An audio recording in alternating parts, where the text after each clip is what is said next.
Il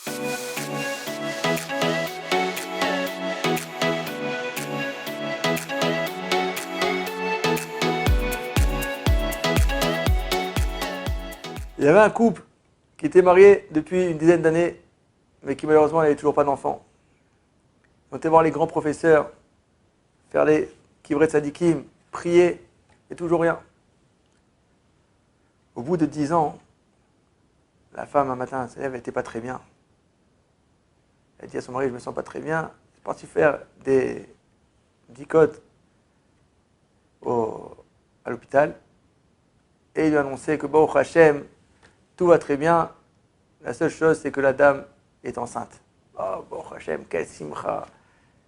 Le mari se met à danser, etc. C'est une grande simcha après 10 ans d'attente. Et Baruch Hashem, comme ça, elle passe chaque mois de grossesse avec beaucoup d'émotions, jusqu'à arrive le jour où elle commence à sentir que le moment est arrivé. Ils se dépêchent, ils vont vite à l'hôpital. Et là, le mari, il se met dans la salle à côté avec un livre de Tehillim. Et il prie. Et là, il voit que la salle où elle est sa femme, la porte elle s'ouvre, elle se ferme, il y a des docteurs qui rentrent, qui sortent. Bon, c'était son premier accouchement, mais bon, il voit ça et il se dit qu'il doit avoir quelque chose de particulier. Au bout d'un moment, un des médecins, il appelle le mari. Il lui dit, je peux vous voir dans mon bureau, bien sûr. Il rentre dans le bureau et il dit, regardez, on a un problème, ça va pas, l'accouchement se passe pas très bien et il va falloir choisir entre la maman ou le bébé. Quoi? Mais je sais pas, qu'est-ce qu'il faut faire? Il dit, il faut qu'il appelle son rave. Il dit, il n'y a pas le temps, il faut tout de suite prendre une décision. Ah, il ne sait pas, mais d'après la halakha, peut-être que le bébé, il vient comme ça en tant que... donc il faut garder la maman, etc. Donc il va voir sa femme vite et lui dit, qu'est-ce qu'on fait? Sa femme lui dit, oui, je sais. Mais regarde, ça fait 10 ans qu'on attend. Et il dit, je suis prête à mourir pour que tu puisses avoir une descendance. Non, ne fais pas ça, là. Et la mère, elle dit non, c'est comme ça. Mais juste parle-lui de moi. Essaie de lui parler tous les ans de moi, qu'il ne m'oublie pas. Bon, il n'y avait pas le temps, ils se séparent en pleurant. Et la femme, elle accouche. Mais au moment de l'accouchement, elle décède. Une semaine après, la brit mila a lieu. C'était une brit mila très particulière. D'un côté, ils avaient la joie d'avoir un bébé, mais c'était en même temps les shivas de la maman.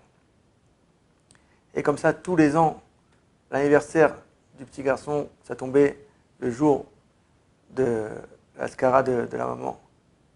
Et tous les anniversaires de cet enfant, le père, il parlait de sa mère, de sa femme, et il lui parlait combien ce qu'elle a fait, mais sur Tefesh, qu'elle est partie pour son fils, et qu'elle s'est donnée entièrement.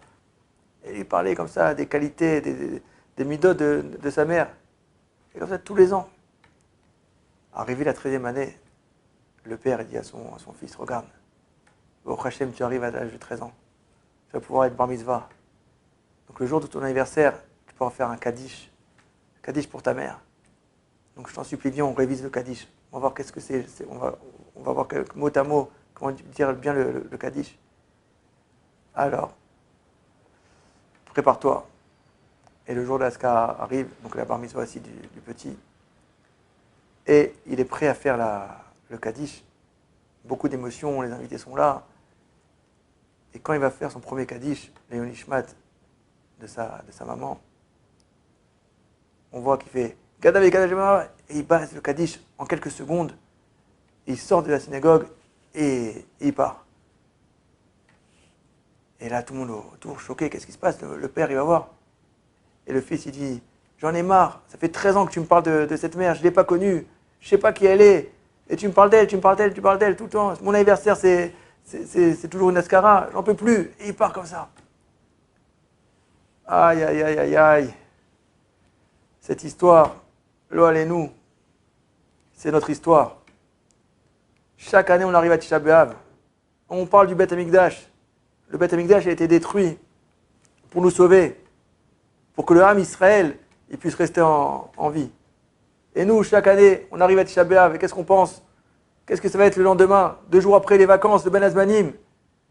Mais combien on doit maintenant essayer de, pendant au moins cette journée, essayer de prendre conscience de ce qu'on a perdu.